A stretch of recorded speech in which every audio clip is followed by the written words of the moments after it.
રાજકોટ જિલ્લાના જસદણના ખાંડા હડમચિયા ગામ યોજાનાર સમસ્ત કોળી અને ઠાકોર સમાજનું ભવ્ય મહાસંમેલન અચાનક રદ થતા પંથકમાં ભારે ખળભળાટ મચ્યો છે।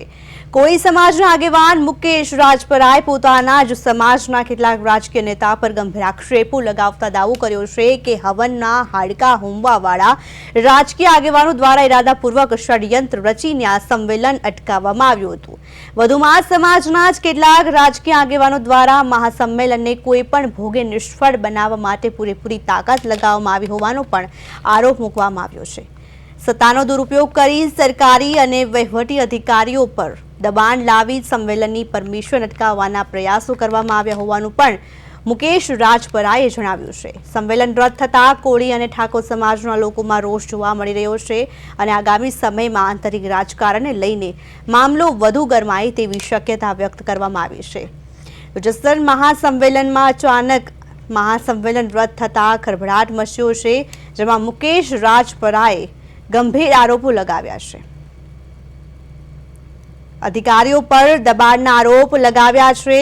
સમાજના નેતા વચ્ચે આંતરિક વિવાદ બન્યો છે, ત્યારે કોળી ઠાકોર સમાજમાં જેને લઈને ભારે રોષ જોવા મળ્યો છે।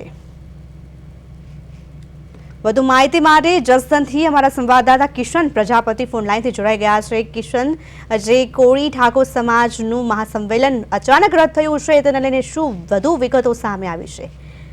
જી બિલકુલ છે પ્રિયલ, જસદણમાં આજે અખિલ ભારતીય કોળી સમાજ દ્વારા જે મહાસંમેલનનું આયોજન કરવામાં આવ્યું હતું તે કાર્યક્રમ હાલ પૂરતો મોકૂફ રાખવાની ફરજ પડી છે।